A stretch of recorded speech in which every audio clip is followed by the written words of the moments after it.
Olá, amigos do Estratégia Concursos. Estamos aqui agora para tratar do ciclo orçamentário ou do processo orçamentário, mais um tópico importantíssimo do nosso edital. Vamos lá então? Vem comigo.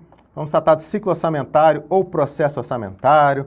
Às vezes no edital vem finanças públicas na Constituição, também tem que ser estudado porque a base do ciclo orçamentário está na Constituição, apesar da gente ter que usar a LRF, a Lei 4.320 alguns pontos para complementar o nosso conteúdo. Às vezes vem orçamento na Constituição Federal, mas tudo isso está envolvido no ciclo orçamentário. Então, pessoal, qual que é o pré-requisito para você ir bem nessa aula, para acompanhar sem dificuldade? Não que não dê para você acompanhar, mas para você acompanhar sem dificuldade, você tem que ter visto a aula sobre instrumentos de planejamento e orçamento, sobre o plano plurianual, sobre a lei de diretrizes orçamentárias e sobre a lei orçamentária anual, que ficaria muito mais fácil para você entender o ciclo orçamentário. Se você ainda não viu, quis começar por essa aula do ciclo orçamentário, a gente vai tentar também trazer você junto com a gente para que você não fique perdido durante a aula e consiga acompanhar também o conteúdo. Então vamos lá então. Ciclo orçamentário e processo orçamentário. Então que você abre as cortinas para a gente começar a nossa aula. Bom, esse aqui, pessoal, é o ciclo orçamentário. Veja só, tradicionalmente, pela maioria das bancas, quase a totalidade das questões, consideram que o ciclo orçamentário tem 4 fases. Olha lá, qual que seria a primeira fase do ciclo orçamentário? Seria a fase de elaboração, que é de responsabilidade do executivo. Eu vou passar rapidamente as 4 fases para a gente entrar na primeira a fundo, que é a fase de elaboração.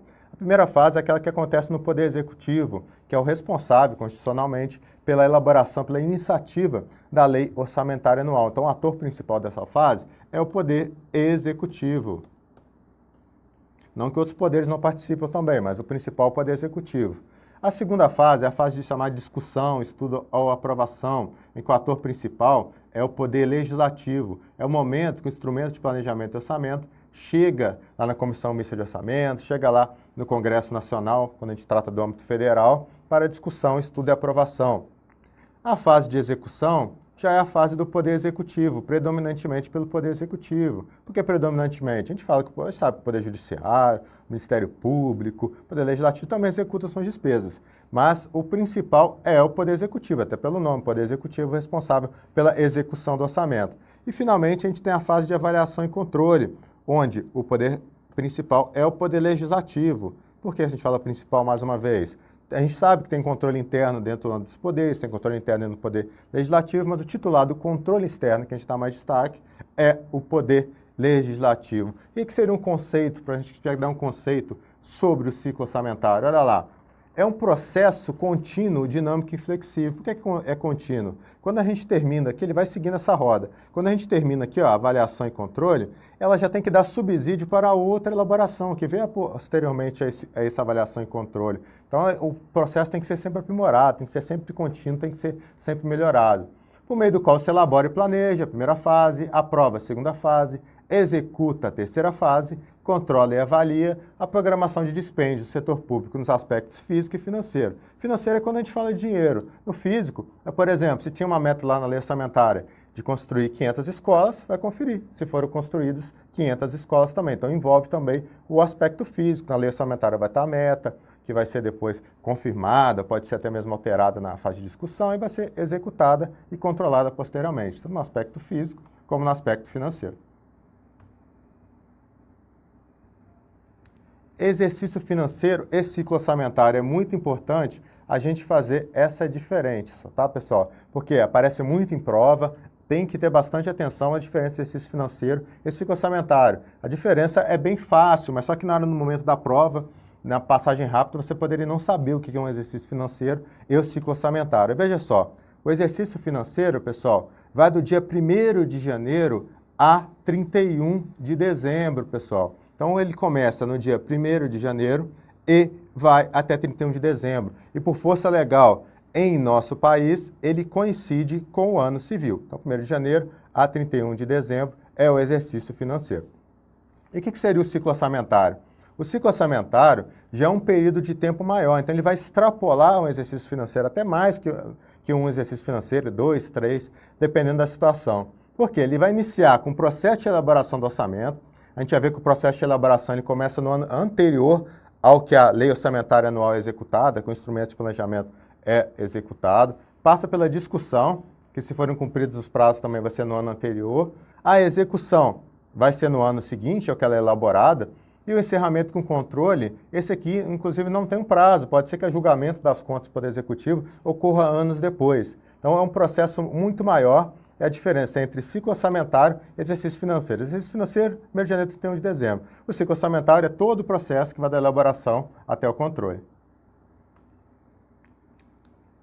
Bom, e sobre elaboração e planejamento, que é a nossa primeira fase. Sempre que eu começar uma fase nova do ciclo orçamentário, eu vou destacar aqui para vocês onde nós estamos, para você estar sempre situado, estar sempre entendendo dentro do contexto do que a gente está falando.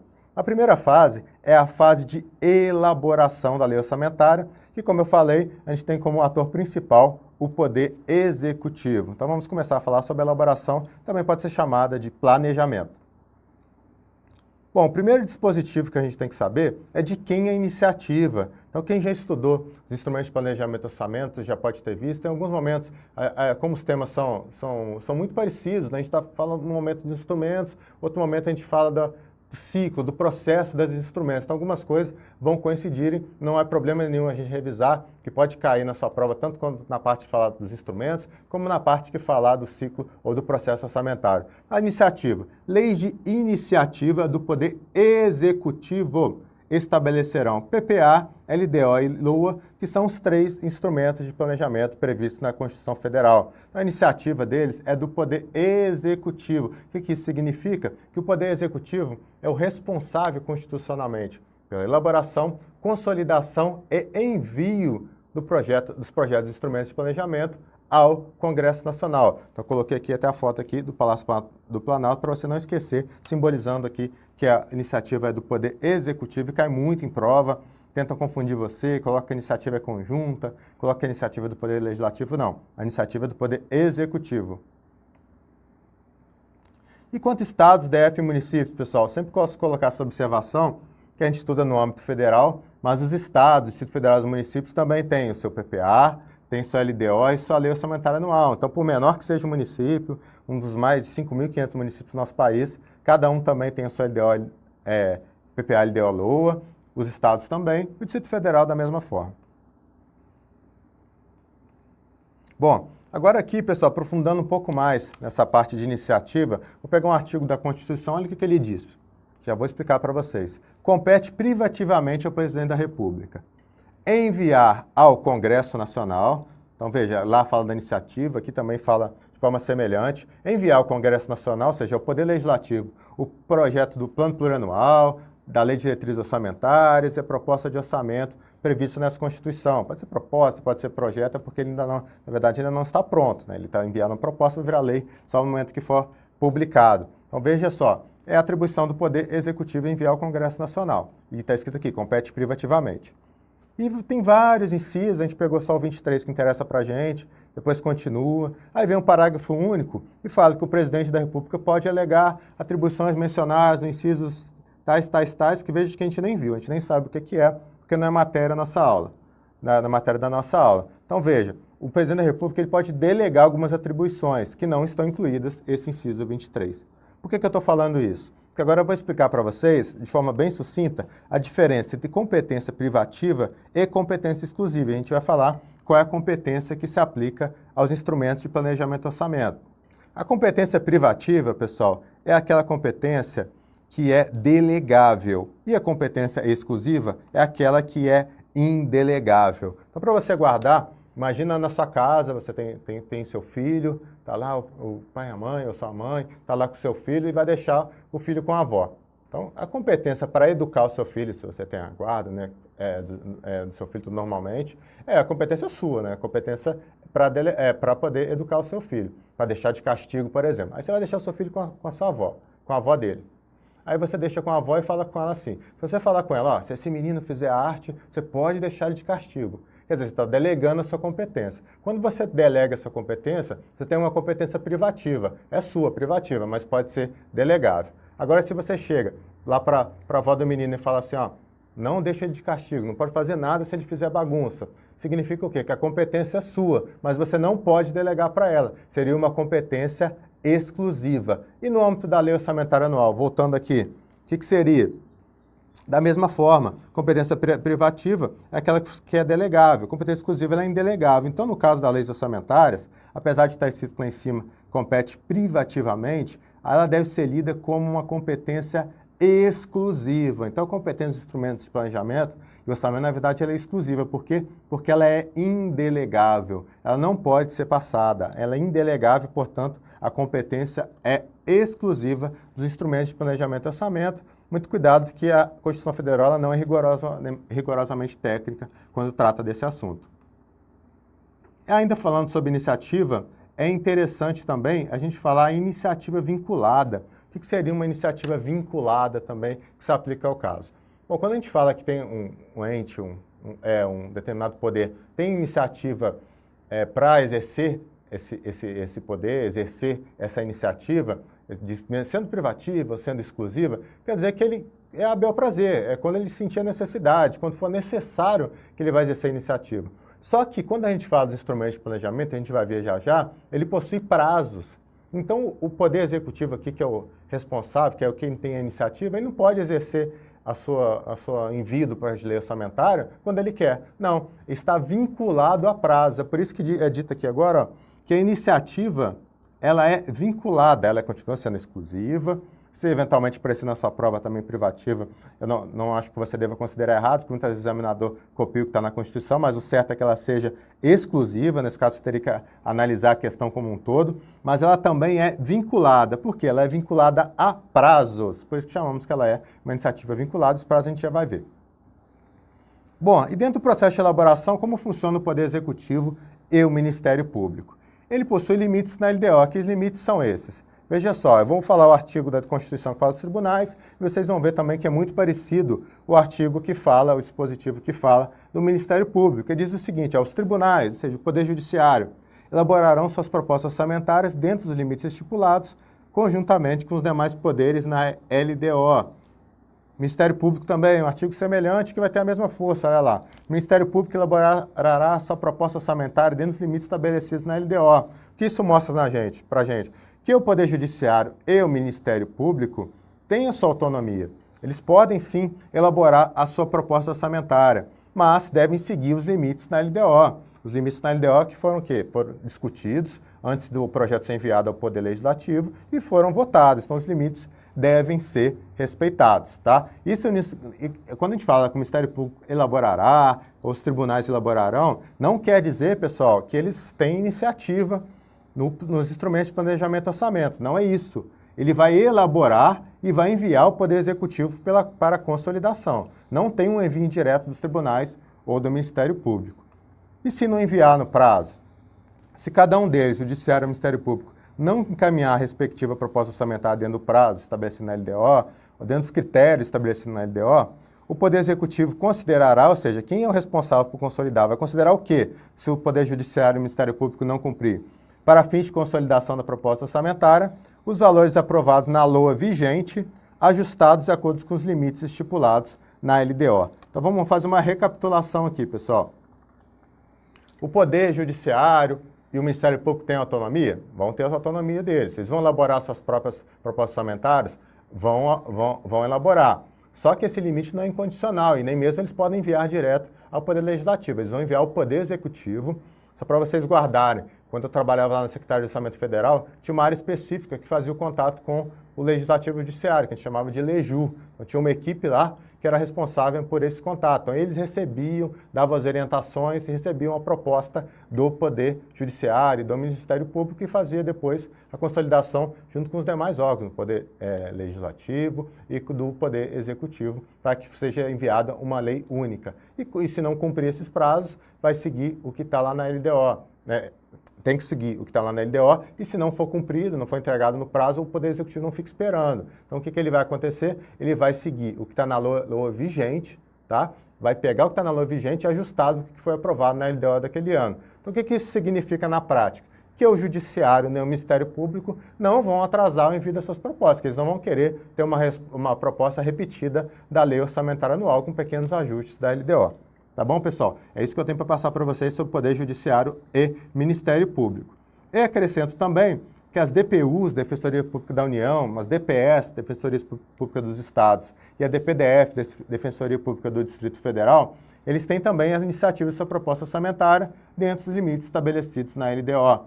Por que eu coloquei separado aqui? Veja que é a mesma coisa, ó, dos tribunais, do Ministério Público e das defensorias. Teve até uma alteração relativamente recente que incluiu também a DPU e a DPDF nessa situação. Antigamente era só a DPE. Só que aqui ele não tem essa parte na Constituição. Ó, não fala se cada um judiciário MP, não fala diretamente, fala que tem que seguir as ordens de outro dispositivo constitucional, mas fica aqui essa parte aqui. Ó, isso aqui está literal na Constituição, que eles também devem seguir os limites estabelecidos na LDO. Então é isso que eu tinha para passar para vocês sobre os demais poderes. Sobre o Poder Judiciário, Ministério Público e Defensorias.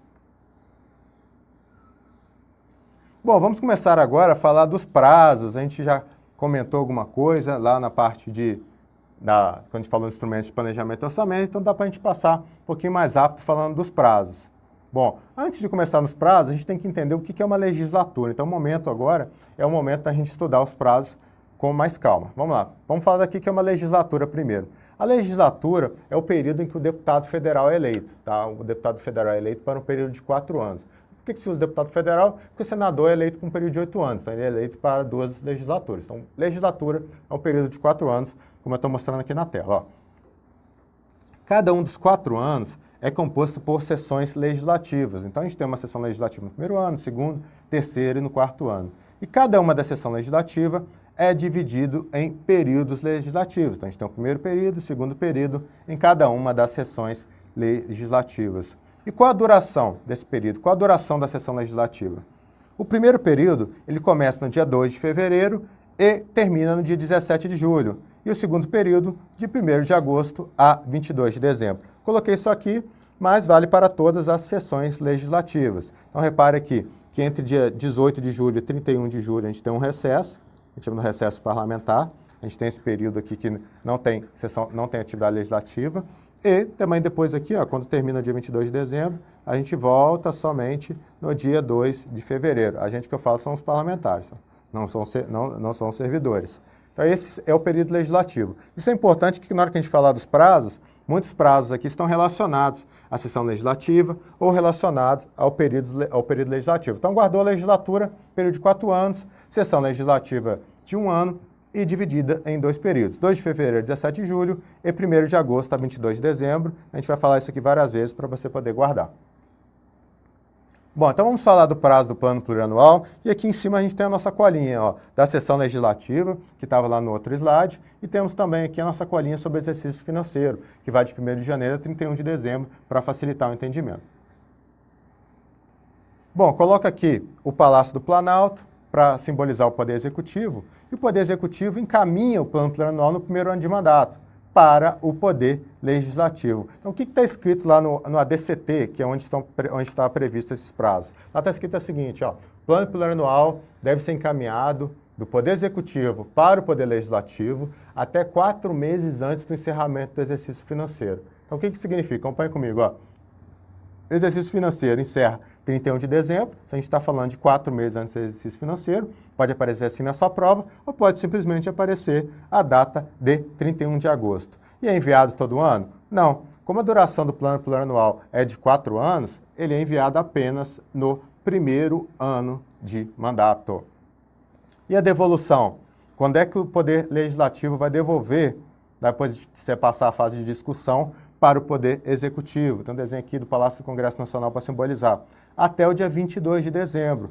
Lá na DCT está escrito até o encerramento da sessão legislativa no primeiro ano de mandato. Encerramento da sessão legislativa está aqui, ó, 22 de dezembro. Então, até 22 de dezembro, pode aparecer na sua prova, deve ser devolvido para a sanção do Poder Executivo.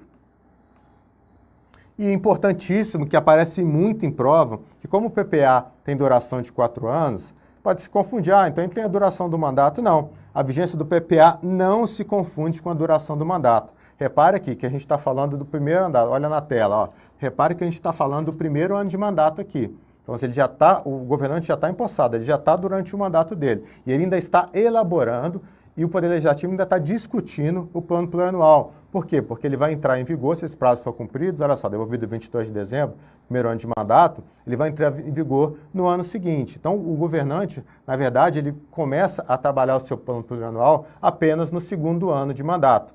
Bom, e o que ele faz no primeiro ano? No primeiro ano, ele vai trabalhar em cima do PPA do mandato anterior. Então, pode ser o mandato dele mesmo, se for um caso de reeleição, ou o mandato do seu antecessor. Então, o plano plurianual é elaborado no primeiro ano, e a partir disso, no segundo ano, ele entra em vigor. No segundo ano de mandato, terceiro ano de mandato, quarto ano de mandato e primeiro ano do mandato anterior. Por que disso? Para manter a continuidade dos programas. Imagine que o chefe do Poder Executivo é eleito em outubro, tiver segundo turno no final de outubro. Não dá tempo dele preparar o seu plano plurianual, ainda que ele tenha o seu plano de governo, ele vai tentar refletir o seu plano de governo dentro do plano plurianual, ele tem muito pouco tempo, e tem depois a Câmara que foi eleita, ou no âmbito do município, a Assembleia no âmbito dos Estados, o Congresso Nacional, tem que ter tempo também para trabalhar os instrumentos. Então, o primeiro ano de mandato, ele está no quarto ano do mandato anterior. O que cai mesmo na sua prova é esse aqui, ó. A vigência do PPA não se confunde com a duração do mandato, não se confunde com a legislatura.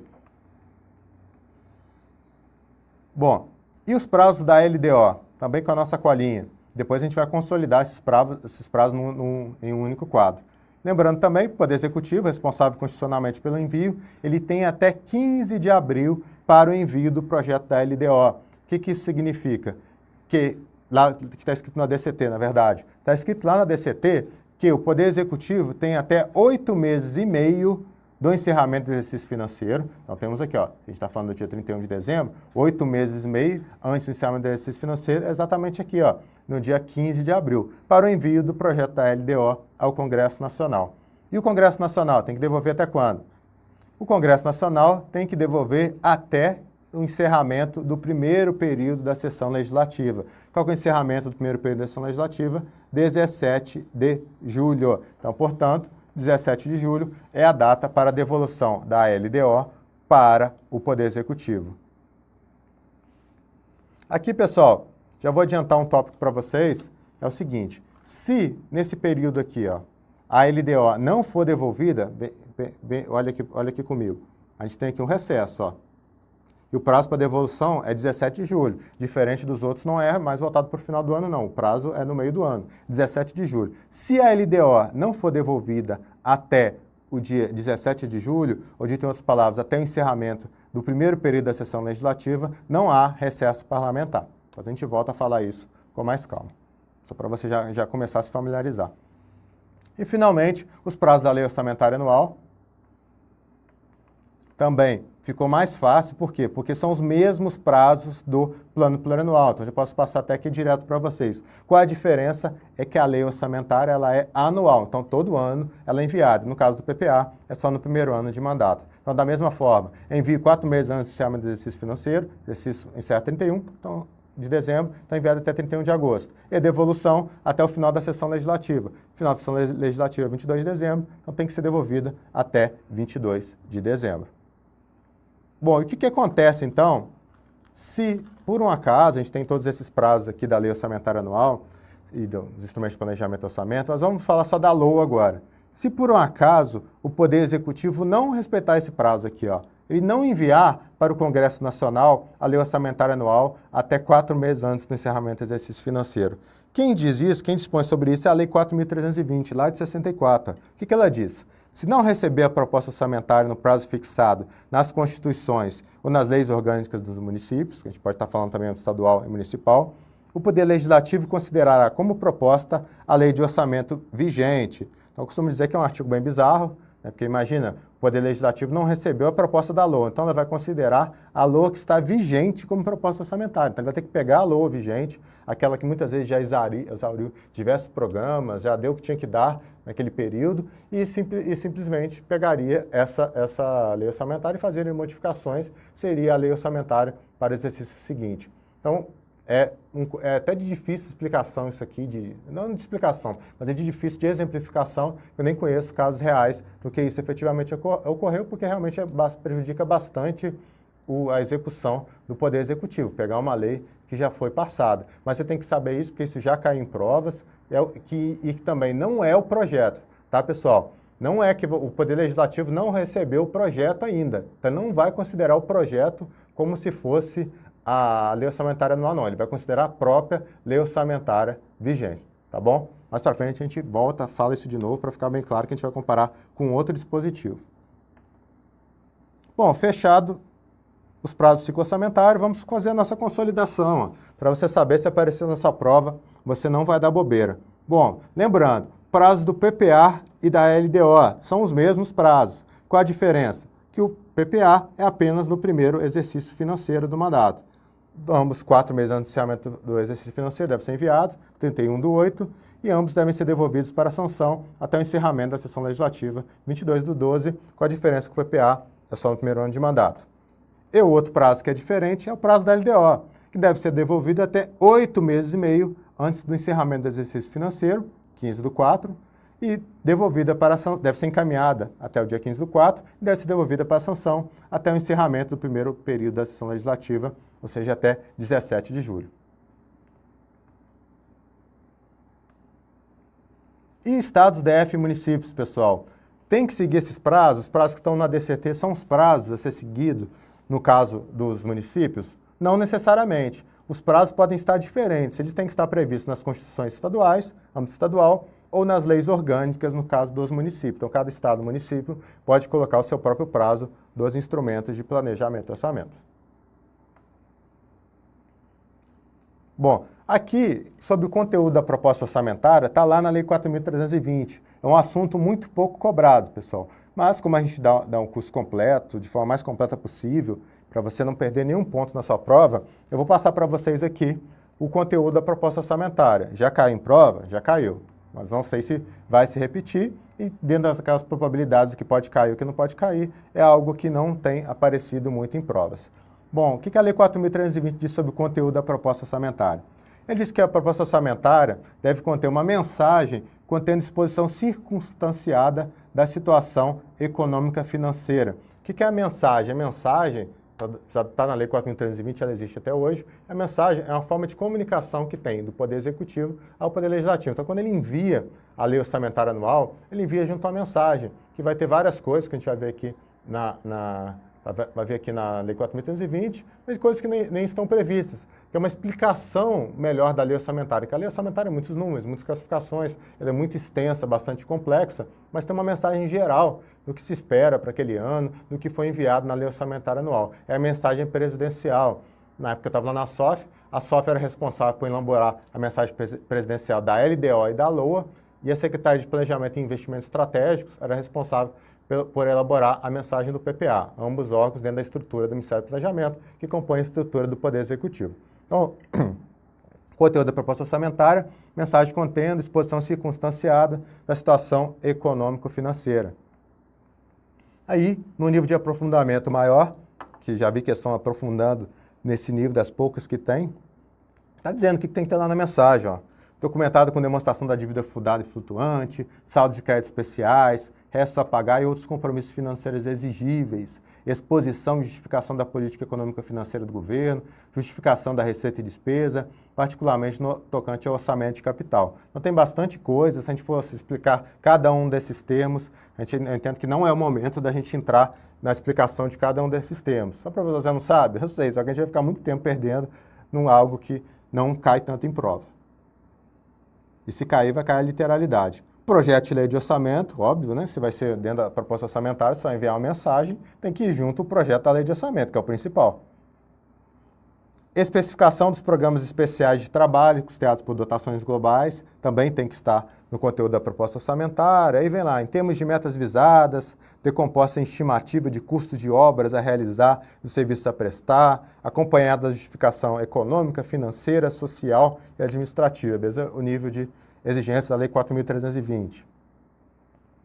E tabelas explicativas, esse aqui eu já resumi que é muito grande, é muita coisa na Lei 4.320. Tabelas explicativas sobre receitas e despesas de vários anos, em colunas distintas e para fins de comparação. Então, lá na Lei 4.320 fala o que tem que fazer de cada receita, o que é em relação a cada ano. Aqui eu fiz um resumo, que são tabelas explicativas sobre receitas e despesas, com a ideia mesmo de facilitar o entendimento. Então, pessoal, esses são os 4 itens aí que tem que estar no conteúdo da proposta orçamentária, segundo a Lei 4.320. Bom, agora a gente vai começar a falar, ainda dentro da fase de elaboração, a gente vai falar da lei complementar, que está lá no artigo 165 da Constituição, parágrafo 9º. Essa lei está prevista desde a Constituição Federal e ela não foi ainda editada, não foi ainda publicada. Seria uma lei que iria reger as normas de finanças públicas no lugar da Lei 4.320, que a gente já vem falando ao longo das aulas já há algum tempo. Então vamos lá então? Bom, antes de começar a falar da lei complementar, a gente vai relembrar o que é a Lei 4.320. Ela foi recepcionada com status de lei complementar. O que isso significa? Que ela não foi votada como uma lei complementar, ela foi votada mesmo como uma lei ordinária, mas como a Constituição diz que as normas de finanças públicas têm que estar em lei complementar, ela foi recepcionada com o status de lei complementar. A gente costuma dizer que é uma situação sui generis dentro aí do direito financeiro. E ela estatui normas gerais de direito financeiro para elaboração e controle dos orçamentos e balanço da União, dos estados, dos municípios e do Distrito Federal. Então, como a gente não tem a nossa lei de finanças públicas, ela é a lei que a gente tem que usar até hoje. Claro que ela não vai cobrir todos os pontos da Constituição. O que diz lá a Constituição, então, que cabe à lei complementar? Eu já vou destacar a primeira palavra aqui, antes da gente fazer a leitura do dispositivo. Ó. Dispor. Cabe à lei complementar dispor sobre o exercício financeiro, a vigência, os prazos. Veja que os prazos hoje estão na DCT, mas deveria estar nessa lei complementar. Estão na DCT, porque a lei ainda não foi publicada. Vigência, a elaboração e organização dos instrumentos de planejamento e orçamento, PPA, LDO, LOA. O que tem que destacar aqui para vocês? Que as leis, pessoal, dos instrumentos de planejamento e orçamento são leis ordinárias. Então, o envio do projeto do PPA, da LDO e da LOA são leis ordinárias e seguem o processo das leis ordinárias, são exigidas apenas maioria simples. A lei complementar vai ser uma lei que vai dar o regramento para esses prazos, para esse envio, para essa organização dos instrumentos. Então, é muito importante você entender isso. Que a lei complementar, imagina que seja uma lei mais perene. Quando ela for publicada, ela vai viger durante muitos anos, então ela vai passar vários PPAs, vários LDOs, várias LOAs, dando a instrução como ela deve ser feita, como deve ser organizada quando essa lei for publicada. Tá? Isso é uma lei complementar. As leis dos próprios instrumentos, aquela que vai ser enviada a cada ano, ou do PPA a cada 4 anos, vai ser uma lei ordinária, pode ser uma lei mais simples. Está dizendo aqui para a linguagem mais coloquial possível, uma lei mais simples, não uma lei que exige um quórum mais qualificado, de maioria absoluta, como é o caso da lei complementar. Outro dispositivo, também relacionado ao tema, estabelecer normas de gestão financeira e patrimonial, da administração direta e indireta, bem como condições para a instituição e funcionamento de fundos. Então, cabe à lei complementar dar o regramento sobre os instrumentos de planejamento e orçamento, e assim como estabelecer normas de gestão financeira e condições para a instituição e funcionamento de fundos. Esse inciso 2, quando aparece em prova, é apenas realmente a literalidade. E recentemente, há pouco tempo, foi acrescentado mais um dispositivo que diz que cabe à lei complementar. Veja só que a lei não foi promulgada, não foi publicada e já foram dadas mais atribuições para essa lei. O que diz esse dispositivo? Depois a gente vai ver com calma alguns temas que estão nesse inciso 3, porque essa parte aqui de programações de caráter obrigatório, a gente vê quando estuda a execução do ciclo orçamentário, a fase de execução. Mas para você já começar a entender, essas programações de caráter obrigatório, elas são chamadas também de emendas individuais de execução obrigatória. Também novidade na Constituição Federal, recente, a gente pode considerar recente, né, considerando a Constituição de 88, algo que foi em 2015, a gente pode considerar ainda como recente. Então, emendas individuais de execução obrigatória, que estão dentro das programações de caráter obrigatório. E o que diz esse dispositivo? Que apesar de ser de caráter obrigatório, ela em alguns casos, ela pode sofrer limitação. Ela é obrigatória? Mas nem tanto. Em alguns casos ela pode ter limitação.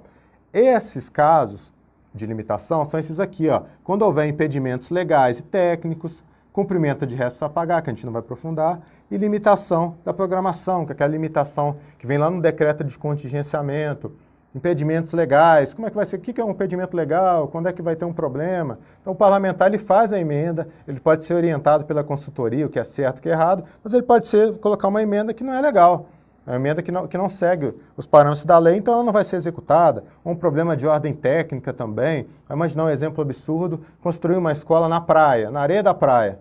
o parlamentar quer colocar emenda lá para agradar a sua base, colocar para as crianças estudar na areia da praia. Pode? Não pode, porque vai ter impedimento técnico. Então, em algumas situações que essas emendas individuais de execução obrigatória não vão ser executadas. Então, essa lei complementar vai dispor sobre isso. A execução equitativa dessas emendas, que esse corte mais equitativo, significa o seguinte, significa o quê? Que todo governo vai ter a sua base de apoio e a base que vai ser, vai ser de situação e aquela que vai ser de oposição. Então não pode o governante executar apenas as emendas da situação e deixar da oposição de lado. Então tem que existir uma execução equitativa e esses critérios também teriam que estar na lei complementar. Então, pessoal, esse inciso 3 aqui é um pouco mais complicado, porque é um assunto que a gente não viu ainda. Mas, como eu estou falando nesse momento da lei complementar, eu já jogo para vocês o que tem que estar nessa lei complementar quando ela for finalmente promulgada. E mais uma atribuição dessa lei, que já não está mais no artigo 65, está lá no 66, ele diz o seguinte, ó, os projetos de lei do PPA, LDO e LOA serão enviados pelo presidente da República ao Congresso Nacional. Veja que vários momentos da Constituição é dita a mesma coisa, que deve ser enviado do Poder Executivo ao Poder Legislativo, nos termos da lei complementar, a que se refere ao artigo 65, parágrafo 9. Então, na verdade, ele está dando mais uma atribuição à lei complementar, que esses projetos que são de leis ordinárias, vão ser enviados de acordo com a lei complementar que a gente acabou de falar. Tá bom, pessoal? Esse é um assunto bastante denso, não é um assunto fácil, não é um assunto que a gente digere com muita facilidade. O inciso 1 eu acredito que seja o mais fácil do pessoal entender. O 2 é realmente cai a literalidade. O 3 vocês vão entender melhor quando a gente tratar das emendas individuais de execução obrigatória na terceira fase do ciclo orçamentário. Bom, pessoal, então é isso que eu tinha para passar para vocês sobre a fase de elaboração, ato contínuo. No próximo vídeo, nós vamos falar da fase de discussão do ciclo orçamentário. Até lá!